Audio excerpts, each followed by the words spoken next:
Welcome to today's episode, everybody. We have a very exciting guest with us today, and you have a bonus with this episode. So we are going to dive straight into the interview with Dr. Hasan Mazayan, and at the end of this episode you are going to find the keynote speech that he did at our Become a Force for Good event in 2021. He spoke about how to help others by helping yourself. You're going to absolutely love it. So enjoy the interview and then stay tuned for the bonus keynote at the very end of today's episode. Okay, welcome to today's show, everyone. You might remember today's guest from our Become a Force for Good event last year, Dr. Hasan Mazayan, who is a life, career and executive coach with over 20 years of experience working with private individuals and corporate clients. Now, drawing upon his background in pharmaceuticals, as well as many years of experience in design and development of training courses and comprehensive understanding of social and emotional intelligence, Dr. Hasan has a unique skill to lead success and improve capabilities through changing behavior or patterns of behavior, building strength and minimizing weaknesses. So welcome to the show. It's great to have you here.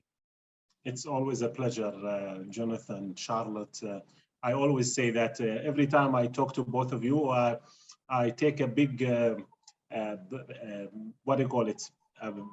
huge mass of energy and positivity, and would always push me forward. So I cannot wait to start this conversation.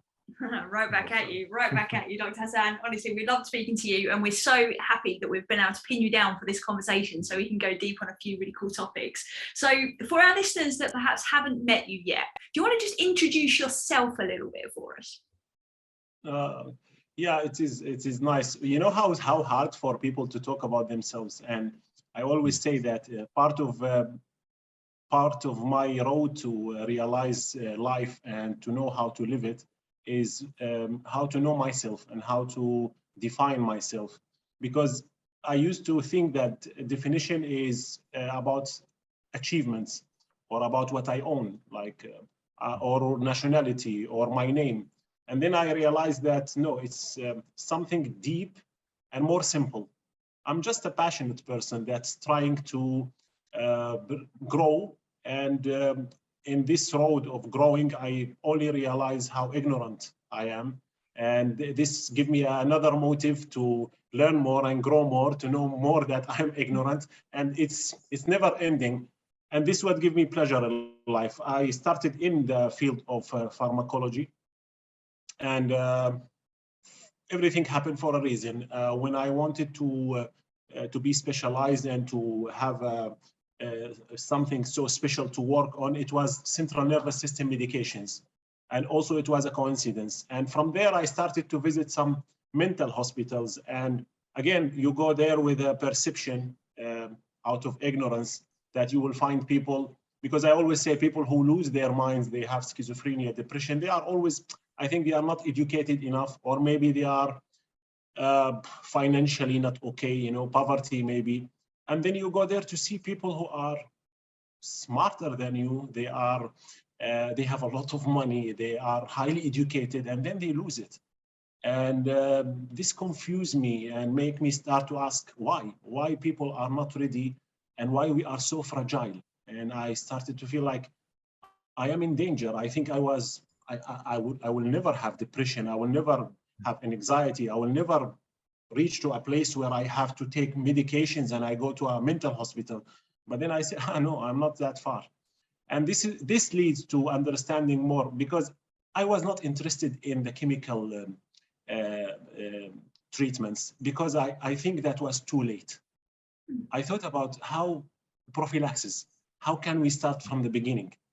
How can we, and I remember there was a patient I met, and he was highly educated. And when I start to talk to him, I felt like I'm very small. He's so informative.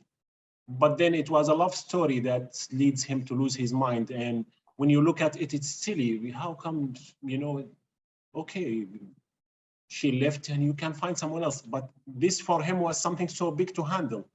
And from there, I started to understand that we are not educated about life. We go to school to learn how to talk, but nobody teaches us how to communicate. because it's a big difference. I can communicate without even using oral language. And we go to school to understand more or to study math, but nobody knows how to calculate steps for his future. So, and so on and so forth. So I understand from that point that we need more skills to face life. And through my experience, I had some hardship, losing my mother to cancer in a very short period of time, then losing my sister for no reason, 33 years old, to sleep and never woke up, complaining of nothing, very healthy, eating healthy, doing everything right. And other stuff in life, life is life. So this make me understand, I don't want to be positive. I don't want to be negative. I'm searching for realism, but certain type of realism, which is educated realism. I wanna live this life with as much information as I can get to be able to handle and withstand the next hit, because life will always hit, always, all the time. So that's a brief who I am. This is now my work. I'm going always online. I'm doing some courses, teaching people more about emotional intelligence, leadership. I have an amazing course that was my passion. It's called School of Life. And in this course, we started with one level, and I thought that it will be one level only, but now we reached to 5th level, because information, as I said, every time you discover that there is more things to learn, and I'm learning from my customer more than I'm learning from any other books. So that's a brief. Love that. Brilliant. Listen, thank you so much for sharing all that. I think it's always good for our listeners to hear who you are, like you said, outside of all of those labels and all of those kind of external things, because underneath it all, we're all just human trying to figure this stuff out and live in the way that it serves in some way, shape or form. Absolutely. And what I've seen, like your story is just, I think a lot of people will probably relate to some of the instances and situations that you found yourself in, especially with losing your mother, the loss you've gone through in your life. And I think that leads us as kind of society to start thinking about everything that is kind of quote unquote kind of bad that's going on around us, our health, our whatever's going on, how we feel, our energy levels, all this stuff. But we forget to kind of bring it back to actually define, okay, if we don't want all this that's happening around us, we don't want to let our own health suffer, we don't want the health of our family and our loved ones to suffer, is what does being well actually mean? Like, instead of going, I don't want this, okay, what do you want instead? What does being well mean for you? So what do you want? So that's my question for you, is what is your definition of being well? What does that mean for you? Wow, that's an amazing question. And I think that there is no one day that I woke up and I don't ask myself, what do I want? And the idea is that I think most of the people, they want stuff and they need completely other stuff. And this makes a big conflict. And this is because also of the conflict of values. I will give you an example. I will talk now as a man. One of the biggest value for me as a man is freedom. And one of the biggest value for me as a man is family and stability. Look at this. Inside me now, there is a conflict. And this conflict is, okay, how can I be in a family and to reach to stability without feeling that I'm losing my freedom? And this in this case, this is what is causing a lot of cheating, quitting, divorcing, breaking hearts, because of this conflict, because we don't understand what's happening inside us. So this is number one. I think we need all to rearrange our values, because we all have values. There is nobody who don't have values. We all have values. But at the end of the day, the priority of the value is more about the pain that you are going through right now. So when you are in pain in a certain place, in a certain time of your life, suddenly one value will be so valuable. So if you go back home, and you have a lot of financial stress, and then your wife, your girlfriend is asking you, where have you been? I was worried about you. Suddenly you will feel like, oh, why you're asking me this question? Even my mother was not asking me this question. I want to be free. Don't ask me this again, or whatever. But again, it's not out of I don't like you, or I don't love you, or the love is dead. No, it's just inside me there is a conflict, and I'm expressing it with anger, with sadness. At the end of the day, to be well, I think to understand and accept the fact that the only way to grow is pain. Life is unpredictable, and the biggest issue of a human being that they always want to be certain. Certainty is a very high need in us. And how can I be certain if I don't even know if I will live tomorrow or not? Usually, for example, when you hear someone die, you know, they say, oh, you know, so he died. Immediately, the first question is, how did he die? It doesn't matter at that time. But you know why you're asking? Because you need certainty. You need to say, oh, he did something stupid. I will never do something like this. I was not smoking. I was not doing this. You just need to relate that what you are doing now, you want to be certain about what you're doing right now. And this is a very childish way of thinking about life. Life is unpredictable, and you cannot be certain about anything. So when you accept this fact, you will be certain about uncertainty. And this will make you more open to accept anything that is happening in your life. And instead of just going through an emotion and live in it, because some people, it's called emotional home. The emotional home for them is sadness. And when you come and talk to them and they say, you know what, I'm going to solve this issue, they will prove to you that you cannot solve anything. And they will always make excuse of, no, it's not going to work. Oh, no, it's not going to work. Oh, yeah. So because they don't want to leave home sweet home. So you will understand that you will not have an emotional home that is based on one emotion.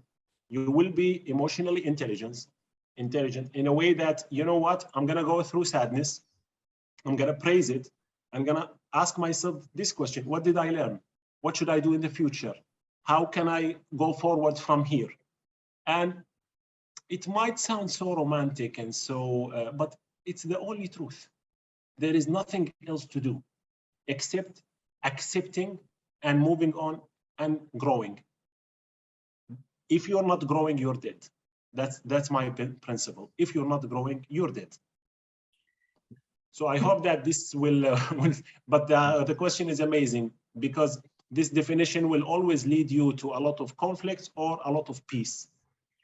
I love the answer to that. I think that's the best answer we've had, or at least it's a very unique answer that we've had on the show. Because, like, in order to be well, we need to be aware of what we value in the first place, right? Consciously, because a lot of people are operating from this place of like being automatic, right? Completely subconsciously. So we're going around living in our emotional home without really knowing that we're even in there and not knowing why we're in there and what is even driving our decisions, our choices in life as well. So this brings me to my next question for you is, what do you believe then, and you've touched on this already, I think, is stopping us from being well? I will put number one is the belief that we have no options. I've met people all over the world and from everywhere, and it's always the same. Like, I don't have choices in life. And the definition of freedom, are you free or you're not? It depends on how you define your freedom. Because if you define your freedom of having options, okay, this is amazing. But again, in certain situations when life hits and you think that, oh, I don't have options, you have to understand that freedom is mainly your full freedom in choosing your reaction, not what happened to you. You have to choose how you will react to what happened to you. This is the only freedom that you will have. There is nothing will give you, again, we will go back to certainty. Money will not give you certainty. I have a lot of money. And when my mother was sick, I thought that money will save her. It didn't. And I lost all my money and I lost my mother. And it was a lesson for me. You think that money is no, it's not. And I always say, if money will make people happy, I'm not gonna work. I will lose my work, because most of the people that comes to me, they have a lot of money, but they don't know how to manage. So the lack of choices make people feel desperate, and then they go into this victimizing, like, oh my God, I cannot do anything. I don't know. I have bad luck. Life is bad to me, and so on and so forth. So number one rule for me is like, I always have an option. At the end of the day, I will always have an option about how I will react. And when I say, you know what, I'm gonna react in a different way, because in this situation, I have to be sad, and I have to be sometimes maybe paralyzed out of sadness. It's like a shock. But then I said to myself, okay, what options do I have? This is what happened for me when my mother died. At the beginning, it was like, oh my God, everything went for nothing. I lost her, I lost a lot of money. But then I said to myself, what options do I have? And this made me think, like, I have an option now. This woman, I love her for a reason. And she needs to leave a legacy, and I will be her legacy. You know, she was raising me to do so. So now is the time for me to work for that. And in this trip, I'm not saying that I'm giving this all to her. I am the first beneficial. I'm the first to benefit from all this, because it was happiness, pure happiness in my heart when people say, oh my God, because I always mention her and people start to pray to her.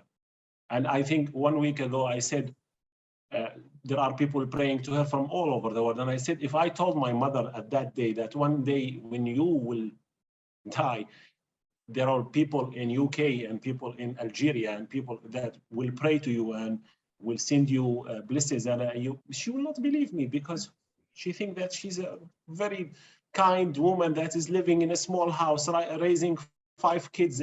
But again, this is what I think that we need to understand, that we have choices. If you understand that you have choices, you will always find a way. You will always find a way to accept, to digest, to grow, to move on. Absolutely. It's so true what you say. That's when you shift from, like you said, being in that victim mentality to taking back control and responsibility of your own life. When you start to realize you have got choices, no matter how bad things get, you have choices you can make to get out and and start feel the way you want to feel, think the way you want to think, or do what you want to do. But it just doesn't seem like it when you're in the moment. When you're in it and you're feeling it and you feel like everything, like the weight of the world is on top of you, it's hard to see those options. So what would you say to someone who is in that situation, who is feeling like everything is just piled on top of them and they feel like they have no way out? What would you say to them if they're thinking, if I've got options, I can't see them? What would you tell that person? First of all, I will say to him, her, it's okay. It's okay, go down more. It's okay, cry, shout, whatever you want to do. I will not stop you. I will not tell you that what you're doing is wrong. I'm not supposed to judge you. I understand your pain, and I will never be able to feel it, because you are the only one who will feel your pain. But I'm gonna tell you, after all this, you will eventually find a way, because you are not the only one who went through this. There are a lot of people who went through this. Maybe they have bigger issue, maybe they have smaller issue, but there is no unit to measure sadness. I will not say that I am sad 25 kilograms and Charlotte is sad 50 kilograms. Sadness is sadness. Regardless of the reason, it's going inside the heart and you feel that it's squeezed. So I will say, take your time, but don't last there forever. You need to understand that this is happening for a reason. If you start to ask yourself and to talk to yourself in a different way, saying that everything in this life is not happening to me, it's happening for me, you will start to see another way. Now you will ask me, why should I say something like this? And I will tell you, because what other options you have? You want to cry until the end of your life? Okay, do it. It's your life, it's not mine. But I'm trying to give you an advice. Use it, try it, it will work. How do I know? Other people do it and did it, and they pass, they went through. And again, I'm gonna tell you, there are a lot of shit coming. So it will not be the last thing that will happen to you, but this will make you stronger. This will make you with immunity, since we are now everyone is educated about immunity and pandemic and viruses. We will have immunity. You will have immunity. So that's the only thing, because when people are down and when they are going through this storm, logic is a bad thing to use.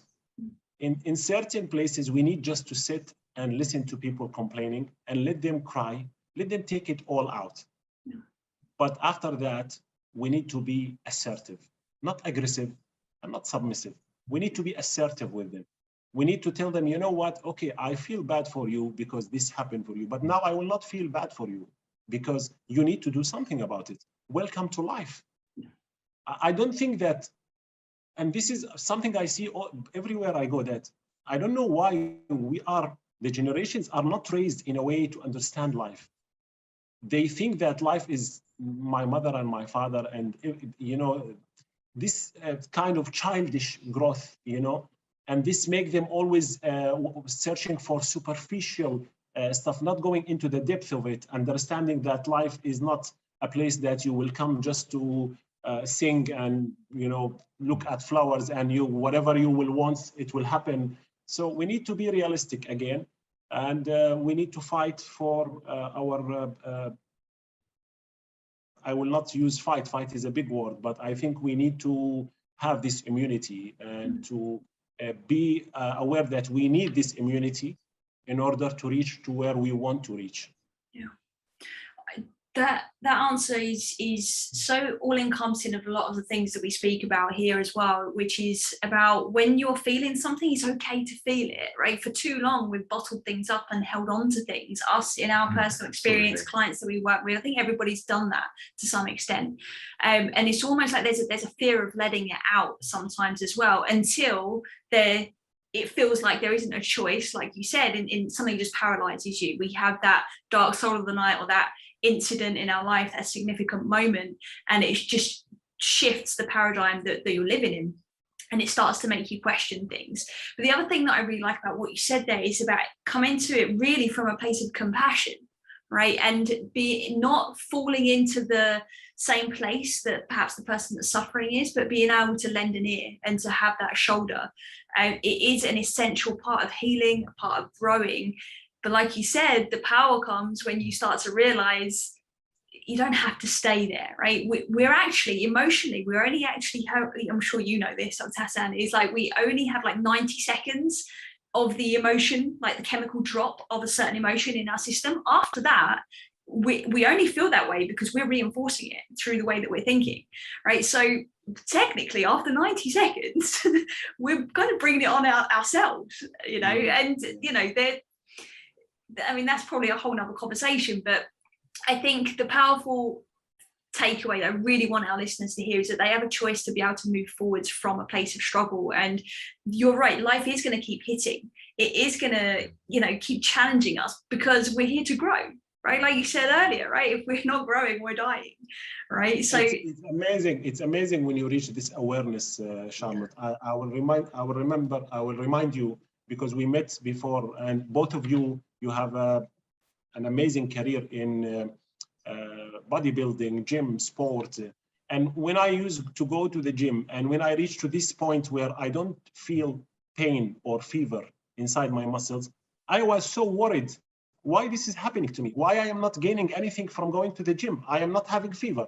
I remember when I go and next I do legs, and you know, legs day is always awful. And next day, and the third day, the second day, the third day, if I don't feel that I cannot go out from my bed because of the pain in my muscle, I just say to myself, I was wasting my time.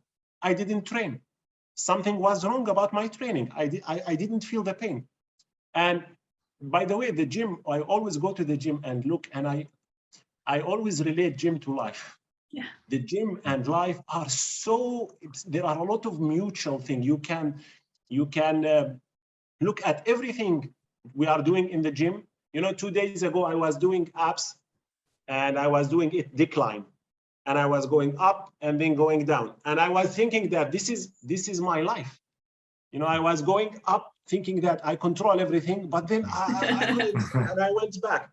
But when I went back, I want to go up again, and then I went back. And from going high and going down, from success to failure, this is where my abs and six-pack was amazing. So I grow through this fluctuation of failure and success, and a lot of other stuff. So you are right about people realizing what's happening inside their brains and what's happening, what is the emotions that they are going. By the way, a lot of people, they don't even understand what emotion that they are feeling. Yeah. And this is part of emotional intelligence, to be aware of your emotions.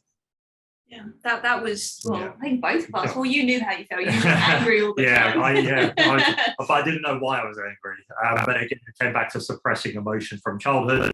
As a man, kind of growing up thinking you can't express emotions, you can't show emotions apart from sarcasm, anger, frustration, all these things. But you can't show anything else. You can't show vulnerability, because that's classed as a quote unquote weakness in a man. So it's about being strong, and if something happens, just shake it off, bottle it in, keep it inside, and crack on with it. And that caused a lot of problems for me growing up as I got older, into my 20s, into my 30s.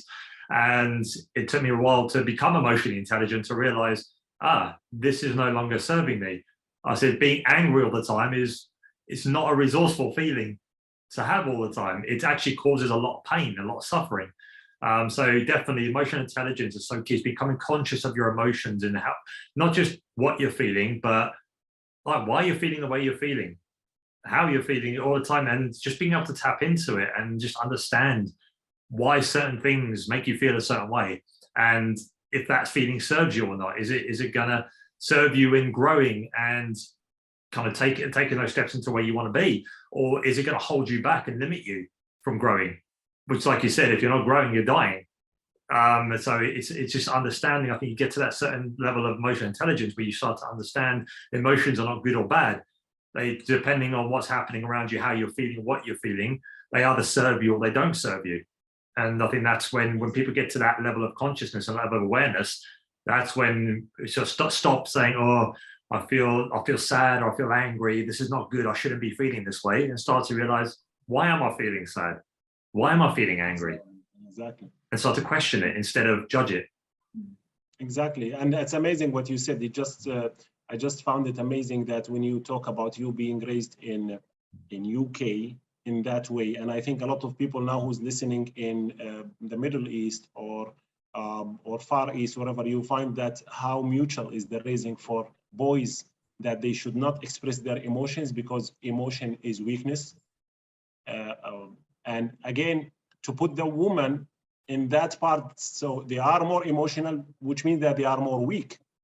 And this programming makes the woman always weak. The men should be strong. And so you are faking and you are suppressing your emotion. And she is suffering of stereotyping. So she will never be logical, you will never be emotional.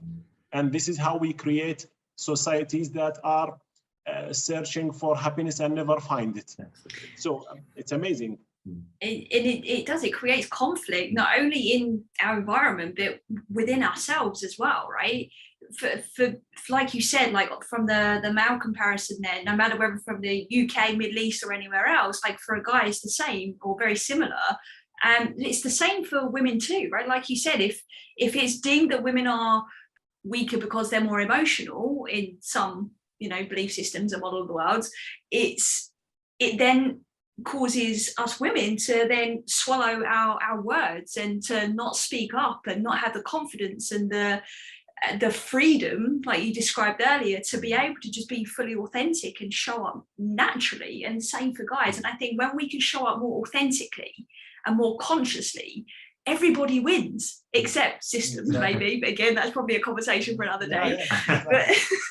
But Dr. Hassan, Charlotte, the most important thing that if I am as a man will understand that emotions, they are not bad, and I'm not weak to show my emotion, I will have more compassion with a woman, and will understand her more and will respect her, instead of saying, oh, she started now to cry and nag and You know, it will increase our connection to each other, because we will understand at the end of the day, we are human. We need to have emotions. We need to be sad. We need to be angry.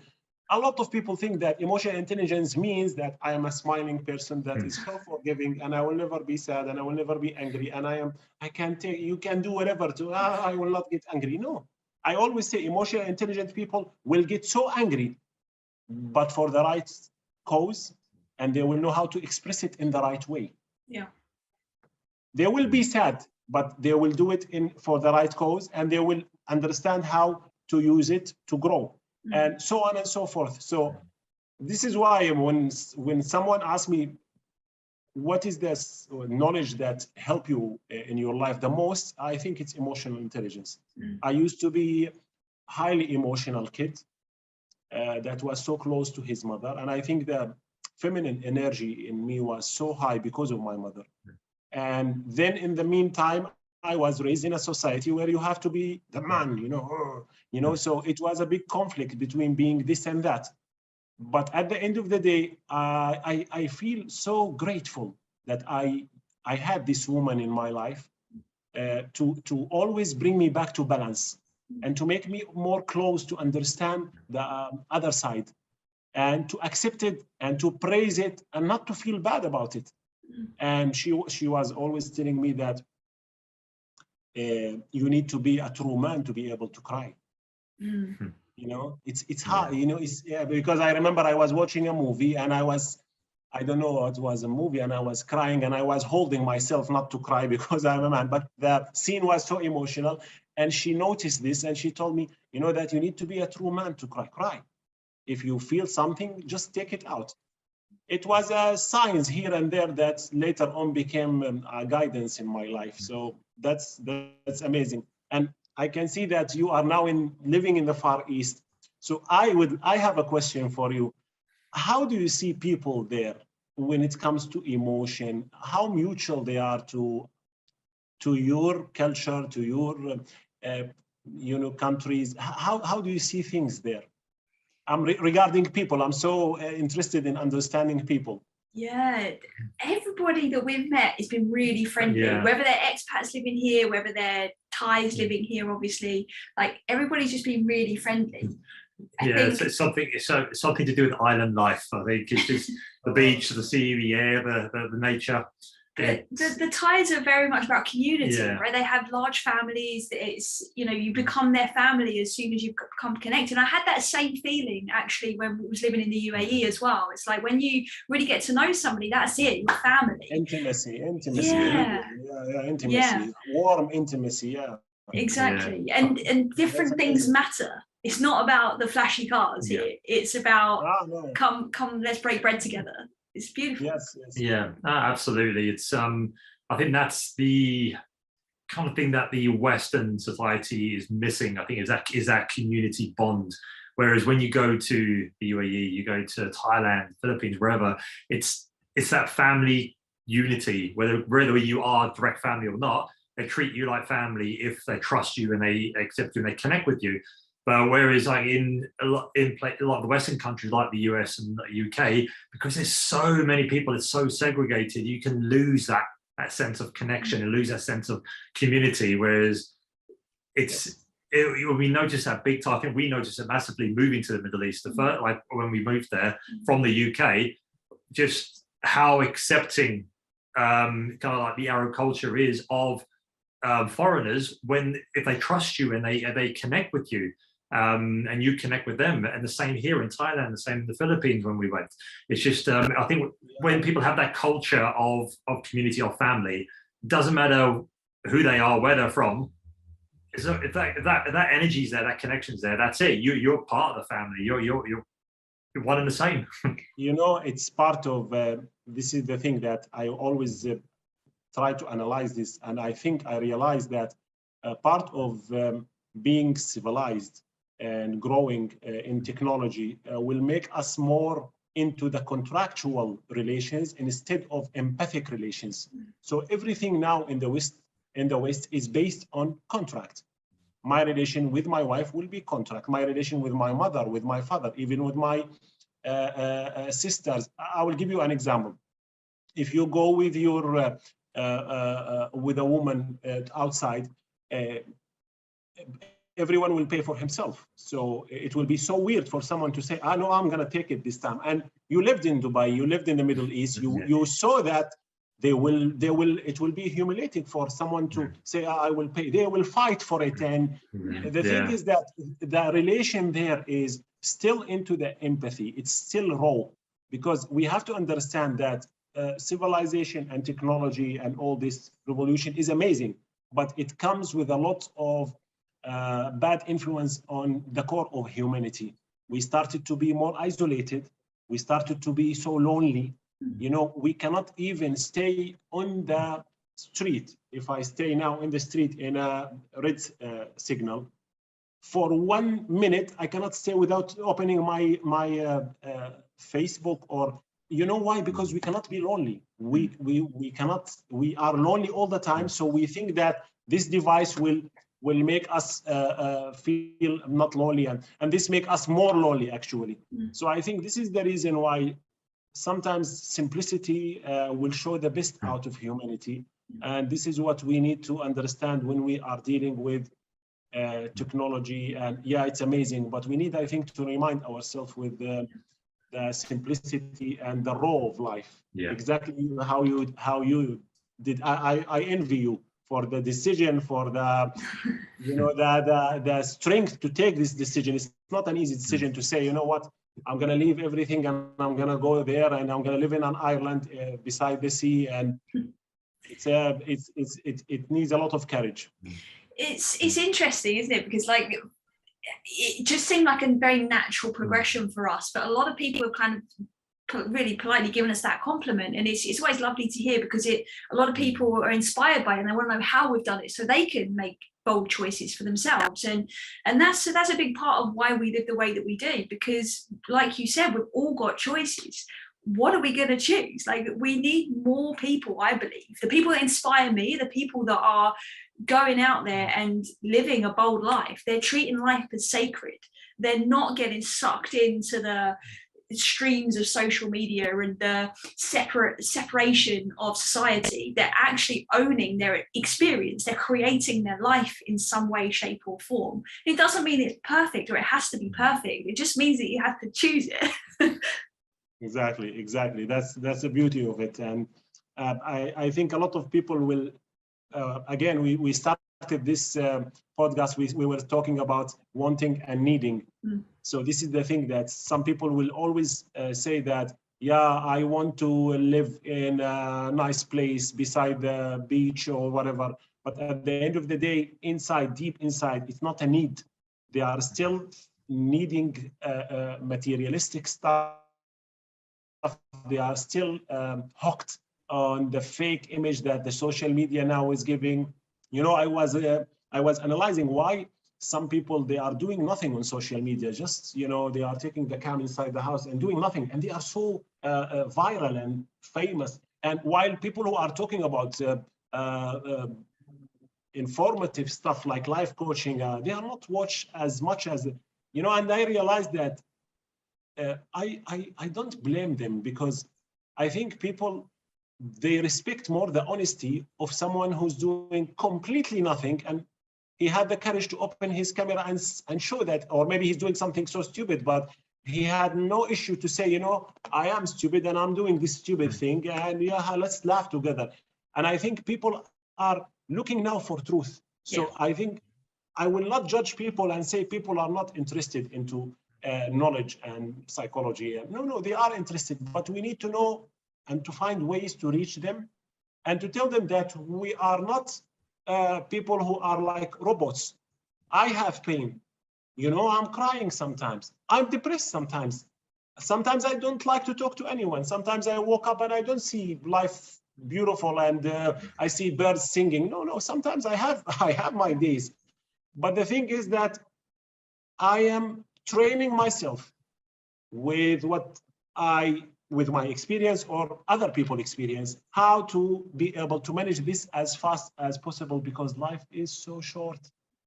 I don't want to be hooked. It's okay to be sad, but it's not okay to be sad about being sad. It's okay to be angry, but don't be angry because you're angry. It's okay to be scared, but don't be scared to be scared. And this is where life is lost. It's not about the emotion, it's about being, to have the emotion against the emotion itself. So let me ask you this, Hassan, what is your thoughts on guilt and feeling guilty for having certain emotions, and then also for feeling guilty for not taking time to look after oneself because they need to fulfill the needs of everybody else? This is amazing. Guilt, again, you cannot put guilt in a sentence and you make a statement about it that guilt is bad or guilt is good. It depends on the situation. It depends on what did you do after feeling guilty. How do you relate guilt to your action? Because I can feel guilty for the rest of my life, but feeling guilty and then saying, okay, if I feel guilty, I need to do something about it. To program yourself like this is the thing that we need to do. Because you are absolutely right. Like when people do something and they know that they did something so wrong, they started to blame themselves, and then they start to feel so guilty that they did a wrong decision. Now, I always ask the question, if time will go back and you will still have the same awareness that you have at that moment, will you do something different? No. So why you are feeling guilty until now? Okay, feeling guilty is amazing, but this is just the energy for you to understand that I learned something today. I will not do this again. I will never do this again. That's it. But feeling guilty is something good. I think it's your brain telling you that it's the time for you to grow, to learn something. What if somebody's feeling guilty and they haven't made a wrong decision? So it's like self-inflicted guilt, right? I feel guilty because I had a rest yesterday, or I feel guilty because I spent a bit too long feeling sorry for myself before taking action. Is it the same answer? So, okay, okay, I understand you. So I am feeling guilty because I should not feel guilty. Something like this. Yeah, exactly. Yeah. Well, again, we will use the same rule. Yeah. Okay, next time when I will have something like this, I should not take a lot of time. I always say writing, you cannot imagine how many, I have notebooks everywhere, writing stuff. Oh, no. You too. I have, because I always train myself. I think Jonathan has. You are doing the same, huh? No, Charlotte does the same. Charlotte is doing it. I've got journals everywhere. Yeah. But they're all for different things. It's all very specific. Yeah, it could take her 10 minutes to walk from the kitchen to the balcony when she collects all of her books to take them outside, and it's a 2-second walk. I'm going to do my reflections. Off I go. It's amazing. It's amazing. I was saying like 2 days ago, and I was saying that if I will open now a story to read, and I would say that I woke up in the morning and I ate and I went to work, and I felt so bad about my work because I think they are not appreciating what I'm doing. I went back, I fight with my wife as usual. We ate, I slept. And then the next page. I woke up in the morning, I went to the lab and I fought my wife, and I was so angry, and then I slept. And then so on and so forth. These kind of stories will not sell. It's a boring story. And at the end of the day, you need to understand the next page is empty. So, okay, it might be a very boring story at the beginning, and a lot of stories that I read in my life were boring at the beginning. They are nothing special. But then suddenly something happened when I realized, and when I realized something, I took an action to do something different, and small detail can lead to a huge different result at the end. So why I am writing, I am not writing only to express and take my emotions out. No. I am writing to prepare myself for what's coming. Because, I know something called emotional hijacking, which means that you should give your brain some time for the information to go to the prefrontal cortex to make a good decision, and not to allow your amygdala to hijack the reaction. I know this very well. Still, sometimes when I'm driving, someone will do something and I will be so angry, and then I will do something that I will regret. And then when I go back, I say, next time, if I was in a signal and someone do this, I will not do that. Actually, I will do the following. I will open with Allah and I will listen to this music or whatever. Just an example. So it will happen again. but I will be well prepared. It's like reading the story and writing it your own way. I cannot control that guy who will come and do something in front of me that is illegal or unprofessional. I cannot control this, but I can control how I manage it next time. So this is why writing is so important. And by the way, there are some studies about using the pen and writing on a paper is one of the best way to communicate to raise the communication between the conscious and the subconscious. So it helps a lot. It's been extremely powerful for me writing, and that's why I'm so passionate about it now, because I never really had a dialogue going. Like I was living life completely unconsciously and kind of found myself in these situations, and I'm like, how did I even get here? Like what's going on? Until I had my kind of wake up call. And writing has been powerful because of the expression, but I also think because of the release, right? Yes, it's expressing, but it's the release comes when we learn, I believe. So when we ask that question, like you said there, is like, next time the driver cuts me off, what am I going to do differently? How am I going to show up? Who is it I'm going to be in that moment? When you ask that, it's giving me goosebumps just asking that question to myself. I don't even driven for like 3 years, but I'm feeling it because writing will get you there, because it shifts your narrative, it shifts the perspective, and it shifts our ability to be resourceful in the times that matter the most, I think, and when we're challenged the most. So thank you for sharing that, because I think it's really, really powerful. Our listeners can really benefit. It's amazing. Focus always will create energy, and to create a focus, you need to ask a question. That's as simple as it is. Absolutely. Well, Dr. Hassan, both of us, we see you as someone who performs at the highest levels, in basically the way you take care of yourself, your family, your health, and your responsibilities as a man of service. So my question for you is, how do you personally experience and manage stress and any challenges in your life? I'm still learning, I'm still learning. I'm still using some techniques, and it works. And then I am bored of these techniques. And not only I am bored, I think life is upgrading the stress that it's throwing on me. And before I was taking this as like, oh my God, you see, every time I learn something, but and then I took it from a different point of view. I took it like, if I will have bigger challenges, it means that I am doing well. It's a big difference when you are doing $100 per month. Your issues will be different when you are doing 1 million. When you have 100 followers, it's different than when you have 2 million followers. So instead of saying, oh my God, all these followers, and I say, oh no, I'm growing. This is why my issues are growing. The challenges are bigger. So to be honest, to tell you that now when stress happens, I immediately say, welcome to stress. I am so well ready now. No, it's not happening like this. I took my time. I feel sometimes stressed in a way that, oh my God, that's too much. But then again, I became very professional and this is what helped me, very professional in shifting my focus. And like, okay, this is not what happened. What should I do now? What should I do now? What should I do now? And this always lead like, okay, we will do this. We will try this. We will try that. And 1 time, 2 times, 3 times, suddenly you start to understand that this is the game. I will defend my humanity by feeling some negative emotions, because this is how I will defend me being a human. I am not an angel, I am not a machine. But again, I will defend my growth, and I will defend my pride and my ego about education, about learning what I learn in my life, by doing my best to shift my focus and finding a way to accept these challenges, to go around it. Sometimes the challenge is so big that will make you say, you know what, I need to change the direction. It's not always I have to solve everything. Some issues are not solvable. They are a big signs like, you are going in the wrong way.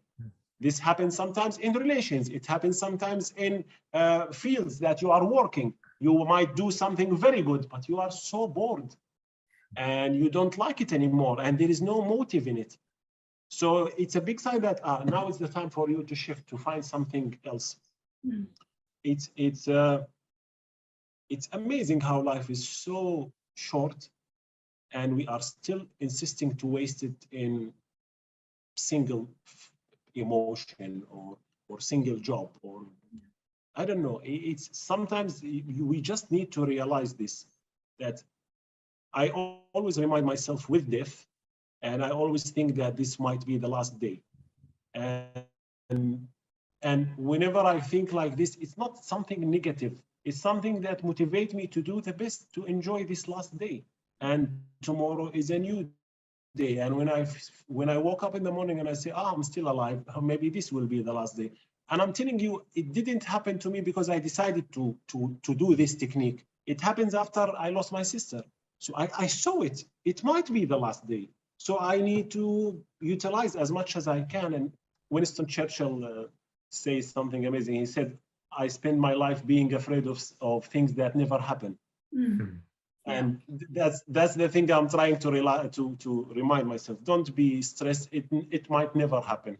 Yeah, and most people are stressed because they are winding themselves up about something, right? It is kind of our nature to some extent, but we do have, like you said, the ability to shift that focus. With two questions I ask myself at the end of every single day is, one, have I lived my life as sacred today?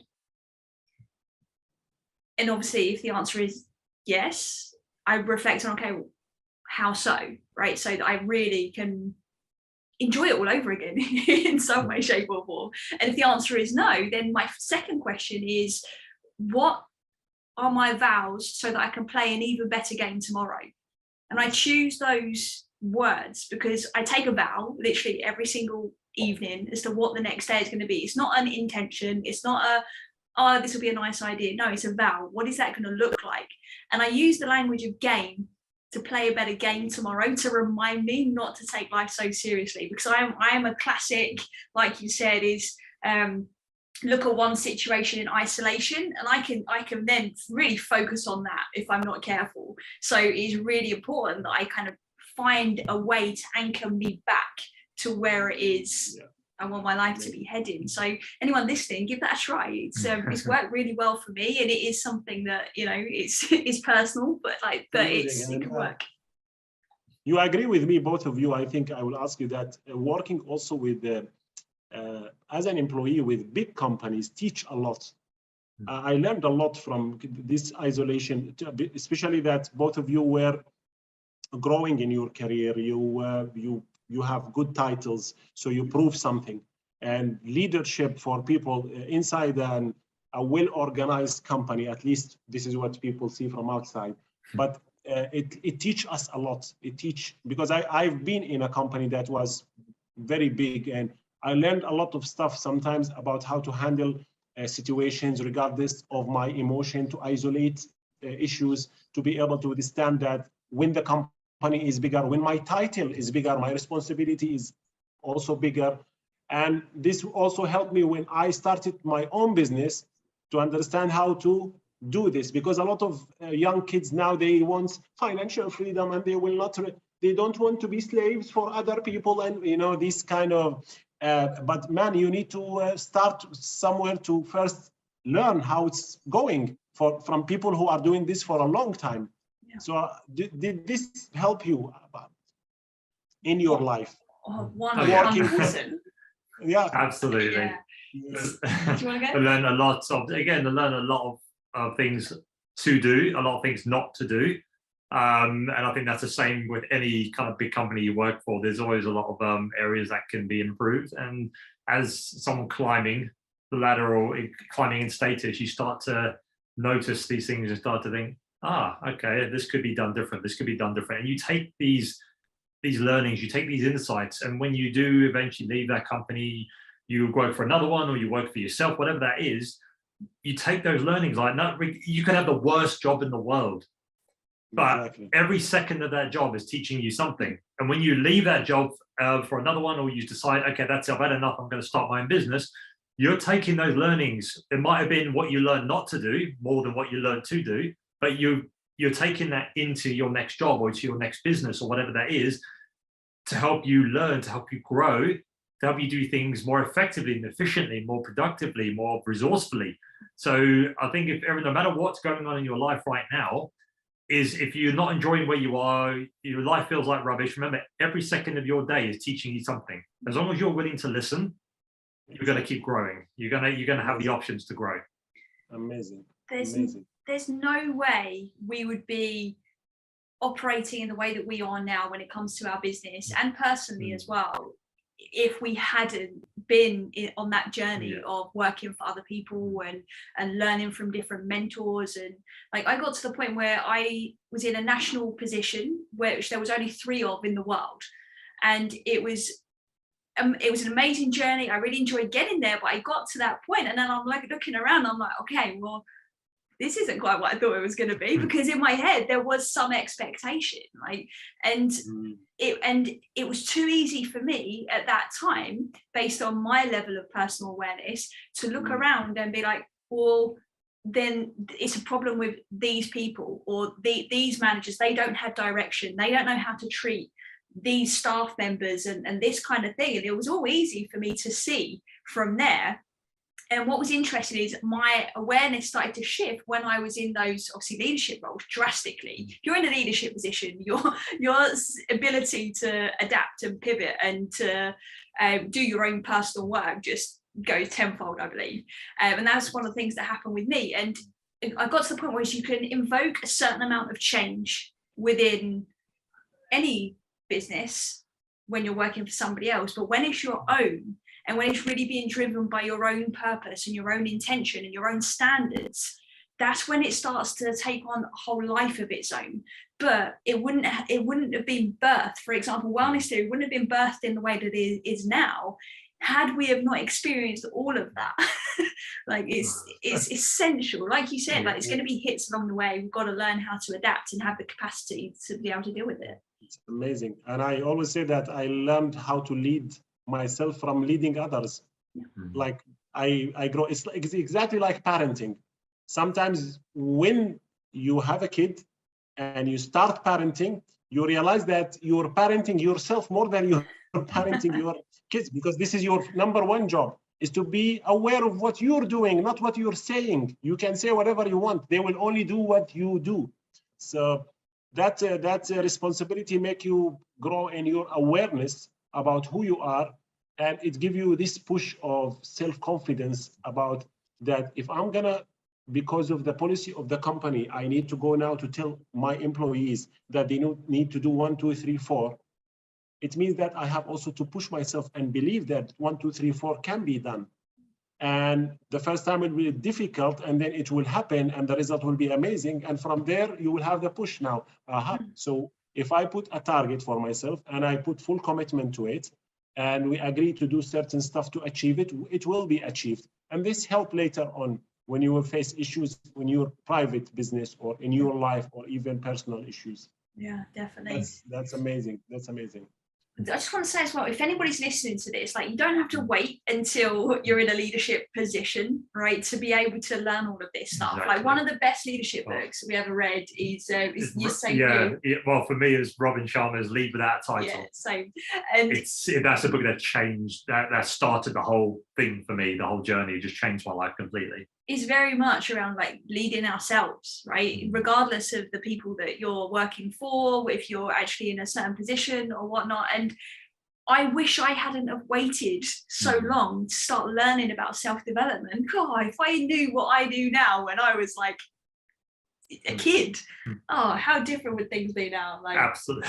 But not necessarily where it's supposed to be. This is my dream. This is my passion. I am always talking to, please put this in school. Please start from, we need to start this from first grade at school, slowly. And I'm preparing some modules maybe to be used for emotional intelligence.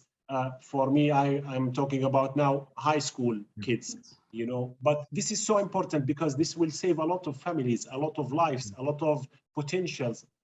There are a lot of people who are so talented, but it's so painful to see these people lost and don't know what to do. And they are in this jail of that. They are victims of, society and politics and what's happening here and there. It's a shame, we need to do something about it. And I am pushing as much as I can in all my social media to start as early as possible. I always say, I wish that someone talked to me and teach me all this. But again, it's never too late to start.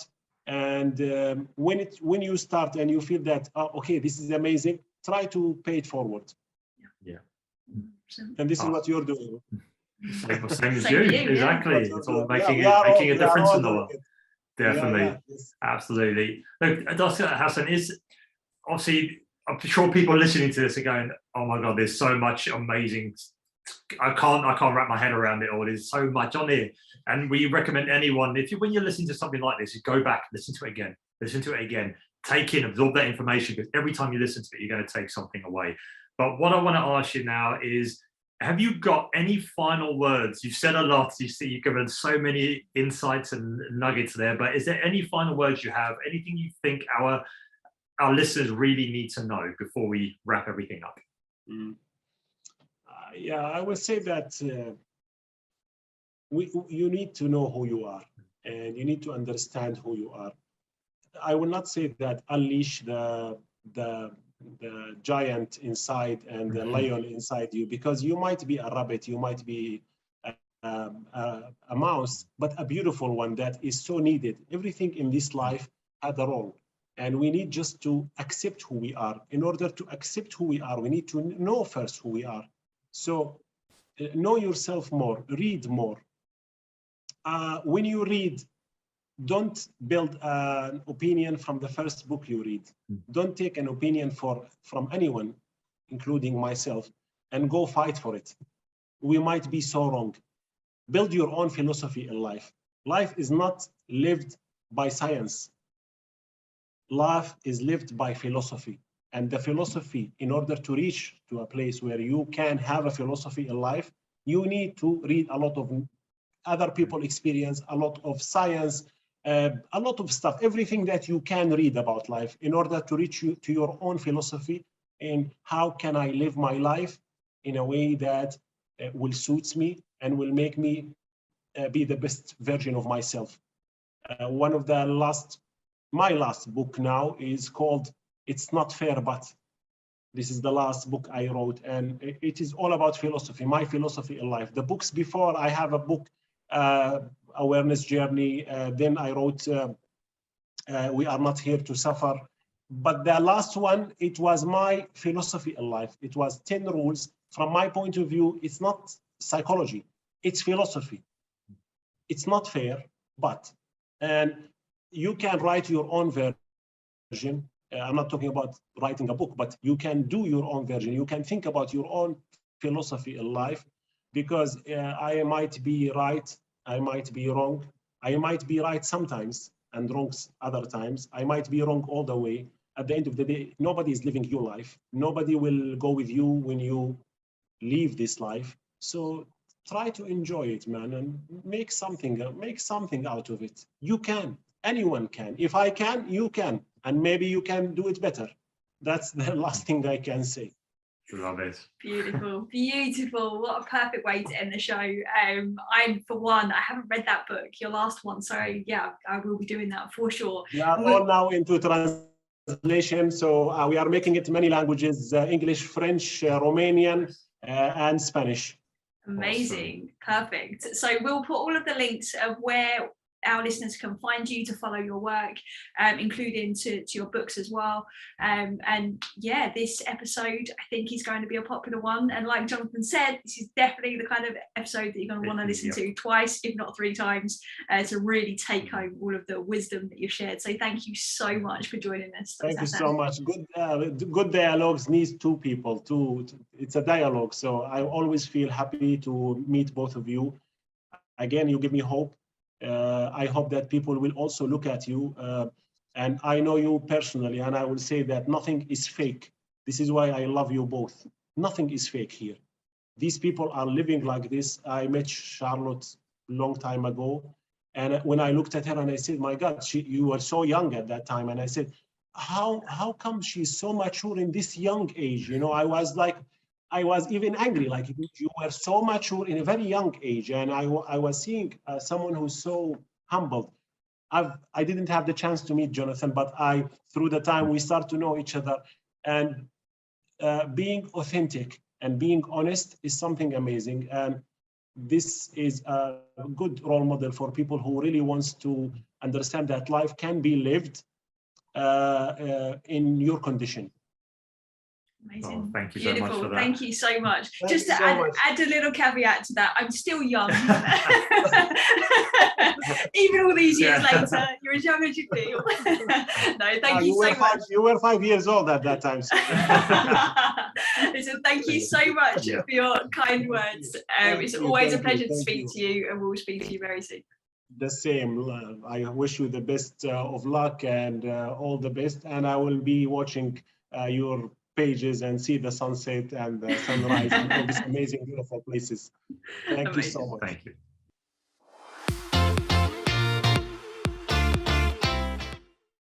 Hello, how are you? Charlotte and Jonathan.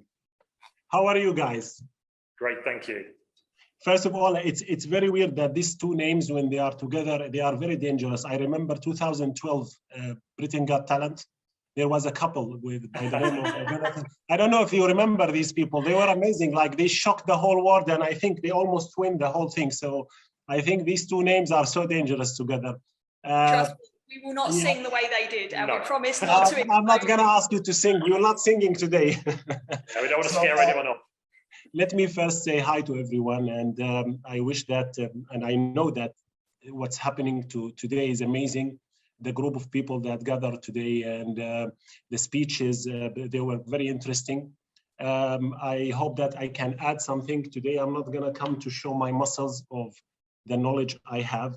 I'm going to share some personal stories, and we will talk about this principle that if you want to help others, you need to start by helping yourself.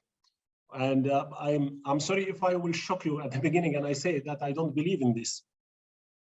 Actually, I believe in the opposite, that the only way that you can help yourself is by helping others. And I will say that I learned it the hard way, not the easy way. But let's start by saying something that, you know, no one doesn't have this now. Everyone had this smartphone. And always I think, like, these people are making a lot of money. And why? This is the most important thing. I remember at the beginning of using in general mobiles, I was using Nokia. I think everyone knows Nokia. But now nobody knows about Nokia at all. They just disappear from the market, and smartphones started to take the lead. And again, they are making a lot of money. And if you think about it, these people, they are smart by doing one thing only. They don't care about the product. They care about the customer.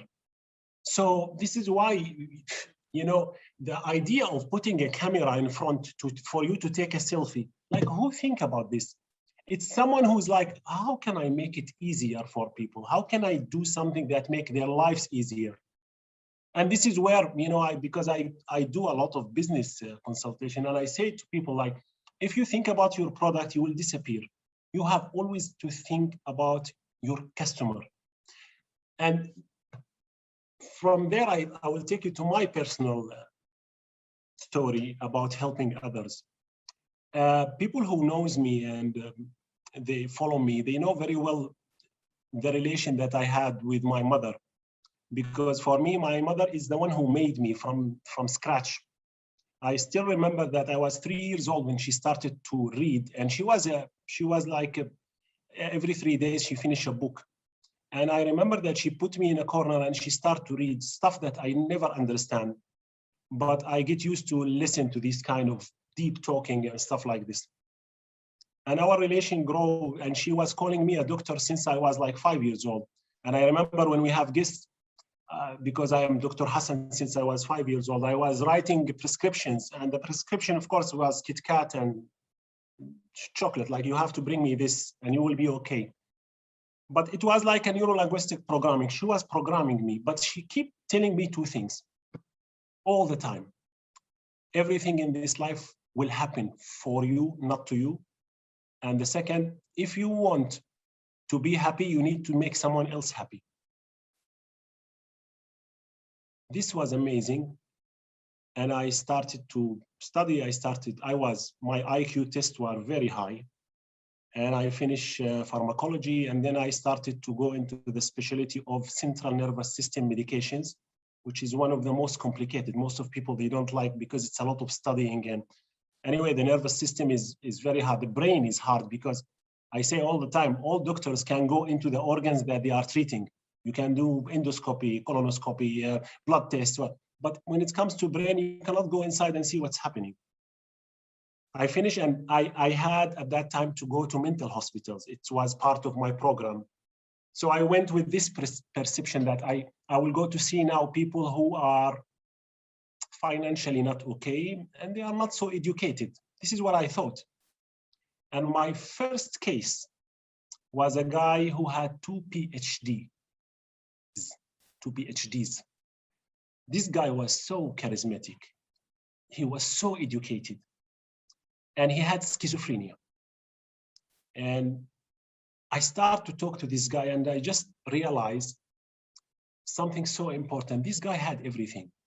He had knowledge. He belonged to a very rich family. And what happened for this guy that he fell in love, and she left him, and he couldn't handle it. He was so fragile that he lost it.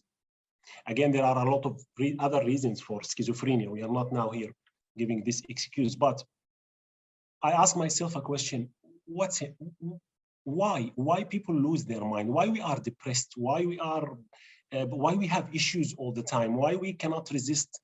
And from there, I started to understand that, because I saw how they treat people in the hospital. It's all about giving them chemicals. Take this pill and this for you to sleep. And then they became addicted one way or another. And nobody speaks to nobody.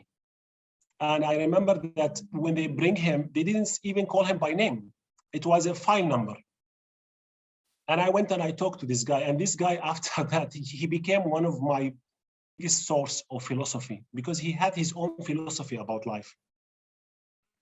Everything was okay. And I was promoting myself day after day. I was studying more. I was like, I need to be so educated to be able to help people. And until one day, and I was on the peak of everything, I had this phone call, and it was the worst phone call I ever had. They said, "Hi, Mama," it was my sister. She said, "Mama, she had cancer. And it's a very late stage." Now, someone like me, I don't know. I don't know how to lose. I just don't know how to lose. I was this kind of character that, no, what late stage? We will manage this. And I call it the bleeding phase of my life. Everything was bleeding. Emotion, money, everything. I tried everything. And I remember the last 36 days, she entered into a coma. And I remember I traveled back and I went to see her. And the moment I entered the room, she was not responding to anything. But when I entered the room, she felt me, and the heartbeat started boom, boom, in a way that the doctor ran back to the room and he said, "Who are you?" And I said, "I am her son." And he immediately told me, "You are Hassan." And I told him, "Yes." He told me the last thing that she said before she entered the coma. She said, "Every cell of my body is happy and proud about Hassan." She was mentioning me, anyway. And at that time, I was looking at my mother. She's not responding. I tried to call her, to talk to her, to remind her of stuff. Nothing is happening. And I looked at her and I said, "Tell me, please, how this thing now is happening for me. You said that everything will happen for me. Please tell me how. Give me a sign." Of course, there was no response. Suddenly, a guy was looking at me from outside, and it was an ICU room. So there are like units. And the guy was looking at me, and he was like, he knows me, he wants to approach me, and he's hesitating until eventually he approached me and he said, "You are Dr. Hassan, no? Oh my God, I follow you, you are amazing, la, la, la, la, la, la." And at that particular moment, I cannot withstand even a fly. So I just want him to finish and leave, because I am not okay. So how can I help someone if I'm not okay? But he told me, "I need your help. My father had cancer. He's late stage. I think it's a matter of days. But the issue is with my mother. If if she stay crying like this, I think she will follow him, or maybe she will die before him. Please, she's following you. She consider you someone so influential. Please help. Maybe if you talk to her. At this particular moment, I looked at my mother and I said, I think I understand. I went, I talked to these people. I was not okay. But the minute I finished what I said, the message was for me, not for them. Because I remember I was telling them that you need to be strong. You need to start to think how to manage this. What you will gain. This guy, maybe the best thing for him now, the mercy that will happen now for him to go to a better place. But the thing is that if this guy had the ability now to talk, he will be happy about what you're doing with yourself, what he will ask you to do. And they start to think like, okay, I need to think differently. Yes, crying will not solve the issue. I'm not saying that you shouldn't be sad. No, you need to be sad. But at the end of the day, we will not make one issue bigger. Nothing will help if I am destroying myself for someone else. And I look at this mother and I told her, how many kids you have? And she said she had 4. And I said that now they need you. And now it's a very good time to teach these kids that lives will go to an end one day. And maybe they have to use the time wisely and to spend it in a way that they will leave a legacy after them. You never know. This was the time where everything changed in my life. From being a consultant for only rich people, VIPs, with a very high price. And I said, no, I need to reach more people. I think a lot of people need help. And they don't need motivation. I don't believe in motivation. By the way, when someone motivates a group of people, he's the only one who's motivated. Because I can tell you that you can do it. You can be, and I think this is the American way, and it's spread everywhere, which is, you are a lion. No, I want to see the strength. Man, I am not a lion. I am a rabbit. I am a rabbit, and I will be happy being a rabbit. But at the end of the day, we need to learn how to help ourselves by finding something bigger than ourselves to focus on. It's like going up. People who are in Dubai now, if you go up to a building 25 floors and you look down, everything looks smaller and your vision can take a bigger space. So you see everything clear, you see everything smaller. And this exactly, when you started to think about helping others, your own issue becomes so small. And I think the first one who will benefit of this kind of act is the person who is doing it. Because I always say that whenever I advise someone to do something, immediately it's going into my subconscious. So some people with their issue, they remind me, how should I think in a positive way? Because life is shit. It's shit. And I just don't understand how people go and say, motivational speaker, life is amazing. No, life is not amazing. I am born to die. So where is the amazing life?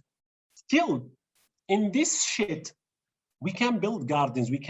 Everyone can do his own garden, and you do your own garden. And then we can make some bridges.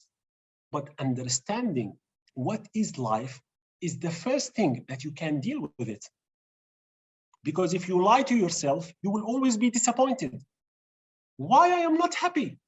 I am doing this. I am going to NLP. I am going to meditation. I am going to I am successful. I made money. I am married. And at the end of the day, I am not happy. Because you are running after illusion.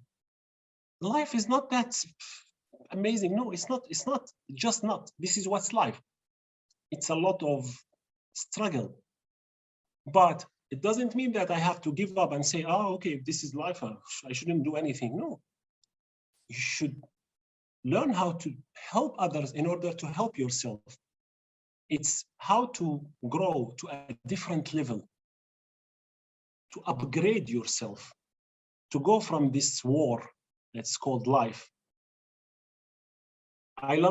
I am an old-fashioned man, so I love Frank Sinatra. I love this man. I love his songs, and the famous one, and now the end is near. So one time I was hearing this, the end of me, and I did it my way. And I said, what if now I'm 80 or 90 years old? And I just imagine, and I have this power, I love to go into imagination. And I said, okay, I am now 80 years old. And I remember that I started to shiver. And I asked myself at this, what you will regret? And what you will say that, oh my God, I'm so proud that I did this. And I found out something amazing, that everything that I say that I'm so proud of was related to someone else. It was not related to me. I didn't say that I'm so proud that I buy a brand new Mercedes, or I'm so proud that I built an amazing house. Everything was related, like, I'm so proud that I raised an amazing kid. I'm so proud that I helped many people, and so on and so forth. And I advise all of you to remember this and to try to do it. You know, at the end of the day, we will reach to a point that wishes cannot be true, because we will lose the strength. And you know, it's counting down since we are born.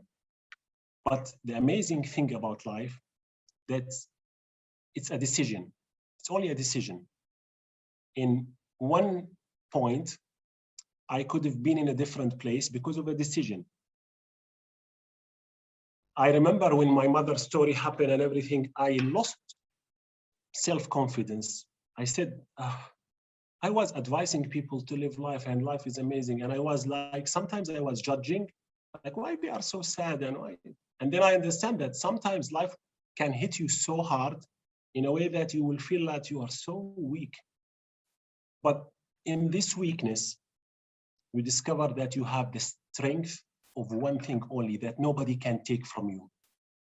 You are so free to react to what's happening to you. So life can hit, but it's my decision to react, how I will interpret, what I will do. This is my decision. Yes, some people are lucky and some people are not. But at the end of the day, it's how they see it. It's how they see it. This is why we see a lot of people, and they influence us all over the Facebook and YouTube. We see people that are, you know, they have special needs and stuff like this, and they are so motivated and they are happier than people who had everything. And I always say, if it's about money, I will not find food. I will not be able to make money, because most of our consultations come from people who had everything, but they don't know how to be happy, because it's the illusion of I'm running and running and running because I want to achieve something. And then when I achieve this thing, I say, oh my God, why am I not happy? The thing is that lately, like the last 50 years, it's like media was used in a very mean way for us to be more consuming. This is why they are selling more like how for you to be okay. So this is why the plastic surgery now is growing, fast food, everything is easier, faster. And unfortunately, it's bad. It's not helping people to be happy. Now I am living a life that 100 years, only I think kings were living. It's, you know, the easy way to communicate with people, having a phone to call anyone. Everyone had a car now. My father was going to his school walking. Car was something that is, what car? Nobody, it's not something that everyone had. Now everyone can afford to have a car or to have a phone, a Samsung, iPhone, whatever. So we are living an easier life, but still we are not happy. This media change what I call the empathic relation and replace it with something called contracts. So my relation with my wife is a contract. It's not based on empathy. So I can wake up in the morning, I want to divorce. Why? I'm not happy. Why you're not happy? I don't know. And I hear it a lot, like, my husband is kind, but I'm not happy. I want to discover myself. Why? Because the media put in our mind that there is something always missing and you need to search for it. And you need to be so selfish, otherwise you will not be able to live. Be selfish. Man, if this was true, that I need to help myself first to be able to help others, what my mother and your mother was doing. You know what? She will say, shut up, nobody talk to me, I need to be okay. Let me sleep, let me eat, let me go to the gym, let me breathe, let me meditate, and then I will take care of my kids. You think a mother, if she will do this, she will be happy?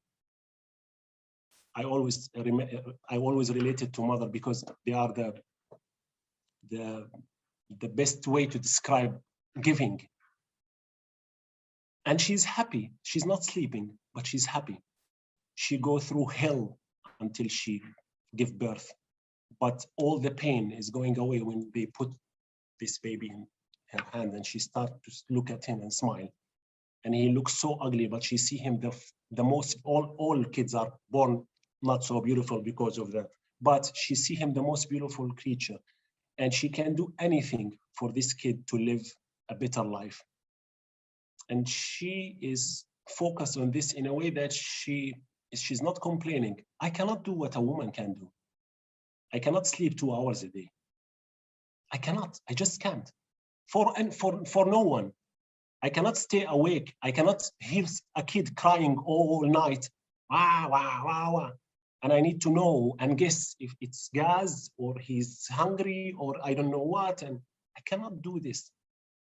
But a woman can do it. Yes, she had something called motherhood instinct. But shouldn't we learn something from this? Why she's withstanding all this hardship? Because she's giving. She's giving. This is why my idea about being happy in life is all related to giving. After this incidents with my mother, and I started to do this online courses before COVID, before all this, and I started to say, like, I want to reach more people, and I opened my Facebook page, and a lot of people was like doubting, and they say, ah, come on, nobody will listen to this thing. And I said, okay, let's try. And now I'm celebrating 2 million followers. I remember in COVID, I had one video that had 75 million views. Why? Because I always stick to the truth. And I always believe that in order for me to survive, I need to make other people survive. I need to make it easier. This is my role. So I will ask you to do the following. This is a small advice from someone who go through hardship until I reach there. Ask yourself, because you are, for sure you are blessed. Ask yourself, what are you blessed with? You can name 5 of your top blessings, and then ask yourself, how can you help using your blessings someone else? Immediately, your brain will change the focus from being, oh my God, I cannot do this. I am so lonely. I am so bored. COVID. Immediately, your brain will give you different answers. That's the only way the brain works. Change the question, the brain will change the answer. So this was my story. This is what I wanted to share with you. If you enjoyed this episode with Dr. Hassan on how to help others by helping yourself, you will absolutely love the Become a Force for Good event that we are hosting again this year on October 27th. It's all about living authentically, living abundantly, living consciously, so we can all be a force for good in the world. So if you want to know more about that upcoming event, check the link in the show notes.